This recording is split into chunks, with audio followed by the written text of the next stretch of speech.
Okay, yesterday was when the Nigeria Economic Summit Group released a new research report, and the title was Growing Beyond Numbers. Will Nigeria's growth be inclusive in 2018 and beyond? This is the first month of the new year, and of course 3 weeks into the new year, putting all the holiday sentiments and merries behind us.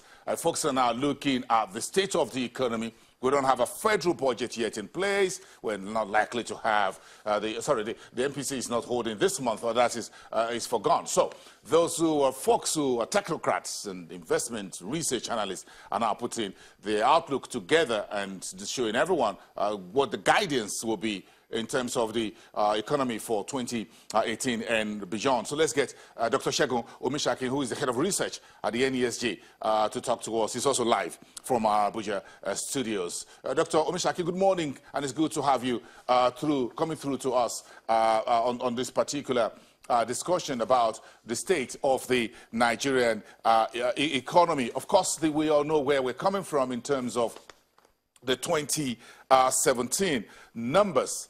But the first question really is, do you have an optimistic case for Nigeria in 2018 and beyond?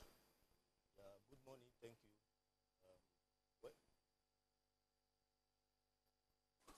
you. Okay, we're trying to resolve that very quick technical issue. Let me go back to the market, and I'm interested in where we finished off.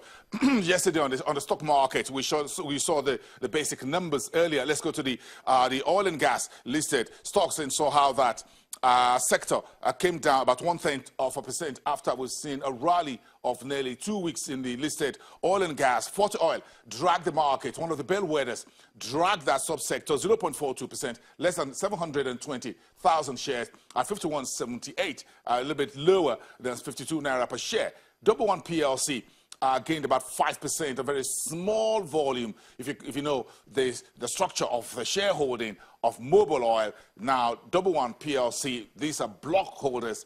You don't have much of that liquidity. You don't have much of those shares hanging around for you to pick. So you see very small volume coming through, 15,333. But you see Owando there at 599 on change because of technical suspension.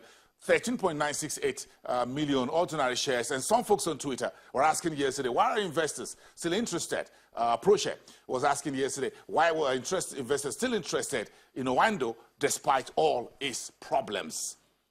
Flip that over. Let's go to the other listed companies in that space. Seplat, the only E&E, remain unchanged at 67501. Seplat is below that 700 naira per share by a few margins. Total 231 unchanged. Eternal Oil lost 1.24%. That's a strong volume. That's a big volume for that very mid-cap oil retailer. 3.739 million ordinary shares at 635. Global Specs, Japol, Capital Oil, and Rack Unity were lackluster yesterday. So we just take that away, and let's get back to that conversation with Dr. Segun Omisaki, who is the head of research at the Nigeria Economic Summit Group. Good morning, Dr. Omisaki. It's good to have you with us here on the program. Thank you very much. The pleasure is mine. Thank you.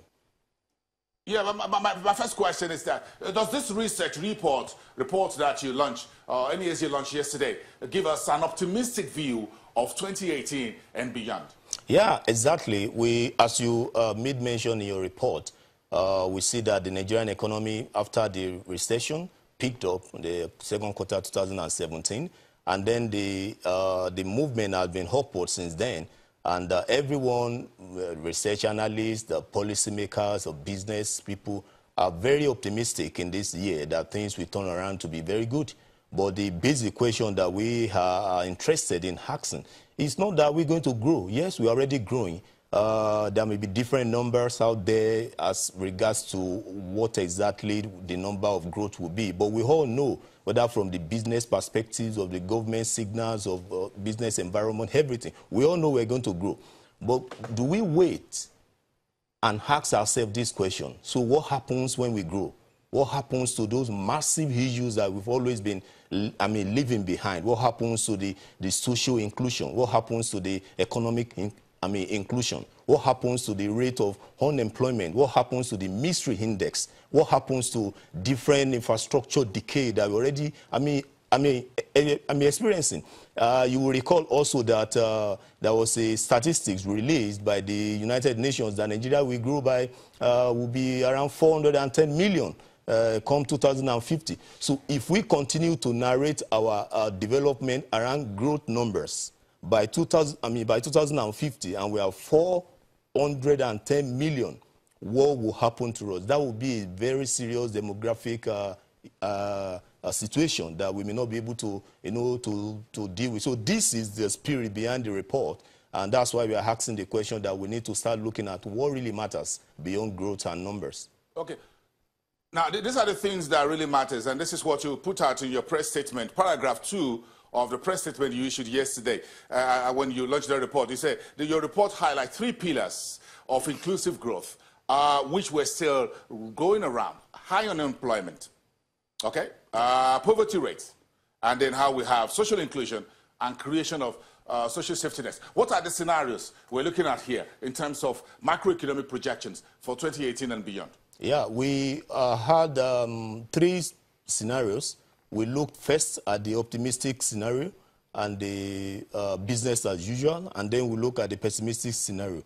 We are much more interested in optimistic scenario, and given the external signal with respect to the oil price movement, and we assume that if the oil price is will keep going up to the average of, say, $67, $68 per barrel, and then the government is trying to improve also in the rate at which a government implements the budget and the both capital and every other aspect of the budget, and also that the policy efficiency of government with respect to some of the recommendations we have made in these reports, if the government is able to look through all these very key, important decisions, then we say Nigerian economy will grow by 3.5, this year. But if we continue with the minimal attention to the economy, and especially given this year that everybody assumes is going to be the year of pre-election, and the government seems to be, leaving the economy alone and facing the political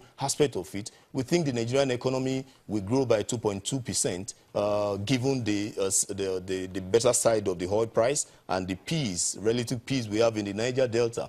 And if all these assumptions come out to be in a bad shape, then we are likely going to maintain around 1.5% GDP. But in all these scenarios, we are laying emphasis onto governance. We are laying emphasis into what government can do by strengthening the institutions and what government can do by not repeating the same signals. You recall that Nigeria has undergone 5 good recession periods, and all these periods, 4 of them have been oil-led. And so we ask ourselves, what happens to the external sector?